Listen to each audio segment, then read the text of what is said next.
when Prince Harry and Meghan Markle, the Duke and Duchess of Sussex, issued a fiercely worded public statement via their representatives in March 2026, it became instantly clear that a veteran investigative author had struck a deeply sensitive nerve. The statement, which aggressively targeted the highly publicized claims made by Tom Bower in his latest biographical publication, Betrayal, dismissed the work as a product of deranged melodrama. Yet, despite the intense public pushback and the standard corporate denials, legal observers quickly noted a glaring omission from the Sussex camp: the absence of a defamation lawsuit. For a couple that has historically shown little hesitation when it comes to initiating high-profile litigation against British media institutions, the decision to refrain from taking Tom Bower to the High Court suggests a cautious reluctance to enter a legal discovery process where private communications could be exposed to public scrutiny. The underlying irony of this escalating legal caution is impossible to ignore,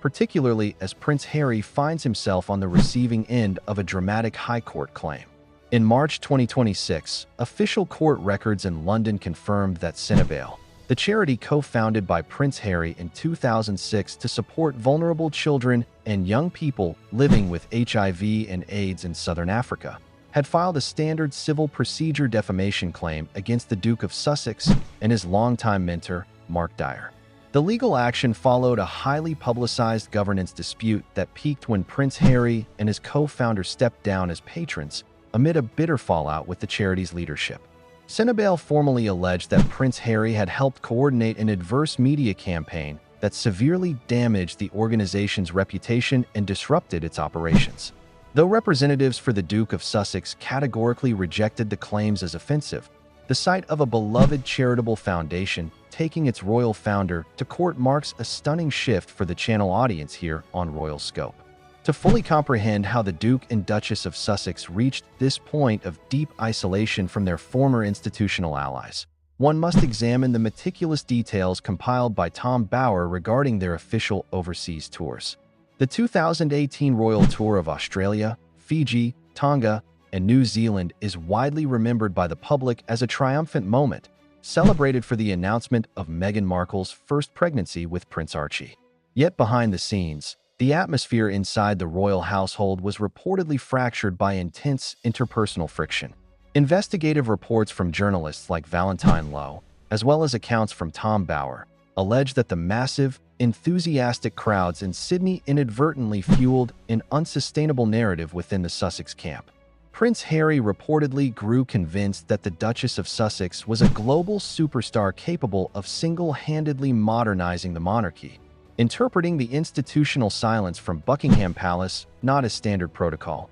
but as systemic jealousy toward their overwhelming popularity. This internal friction quickly manifested in highly awkward public snubs, most notably involving international football icon David Beckham. Having flown to Australia at the personal invitation of Prince Harry to support the Sydney Invictus Games, David Beckham arrived at the stadium only to find himself unexpectedly isolated and entirely avoided by the royal party. Tom Bower's biographical accounts detail how the Duchess of Sussex allegedly ordered that no media competition or joint photographs be allowed with the high-profile Beckham family, leaving the legendary athlete perplexed and stranded. Concurrently, the operational atmosphere at the High Commissioner's residence grew so toxic that formal complaints began compiling. It was during this exact Australian tour that Jason Knopf, then serving as the communications secretary for the household, actively formalized his concerns regarding the treatment of staff, sending an explicit memorandum to Prince William's private secretary,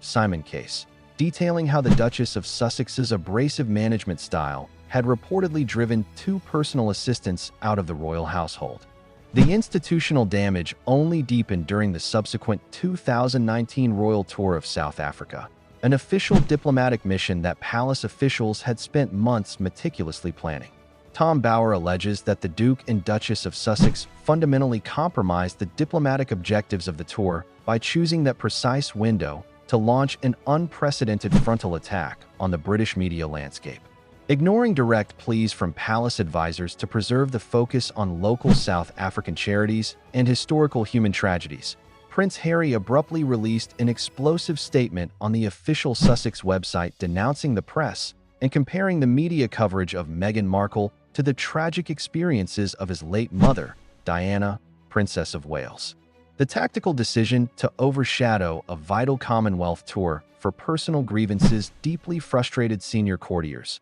turning what was meant to be a display of international goodwill into a chaotic public relations battlefield. The true climax of the African tour occurred during the filming of the famous ITV documentary Harry and Meghan, an African journey, anchored by broadcaster Tom Bradby. Instead of utilizing the television platform to amplify the vital work of local communities, the Duchess of Sussex delivered a highly choreographed, emotionally vulnerable interview where she famously expressed her deep unhappiness, noting that very few people had actively asked if she was okay. Tom Bauer argues that this moment was part of a broader, carefully structured exit strategy designed to establish a public archive of victimhood that would justify an eventual departure from the United Kingdom. Rather than attempting to integrate long-term into the rigid framework of the British monarchy, the Sussexes appeared increasingly focused on building a global, commercial brand, a strategy that allegedly included private consultations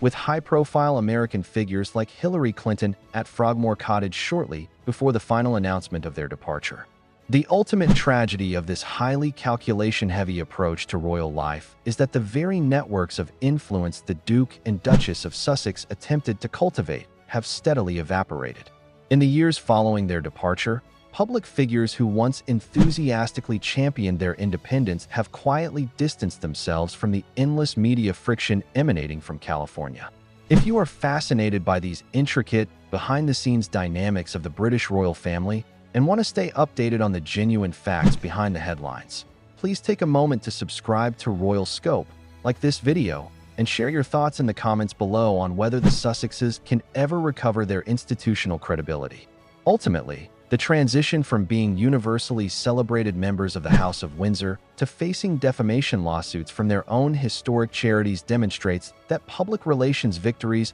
are incredibly fleeting when divorced from institutional duty.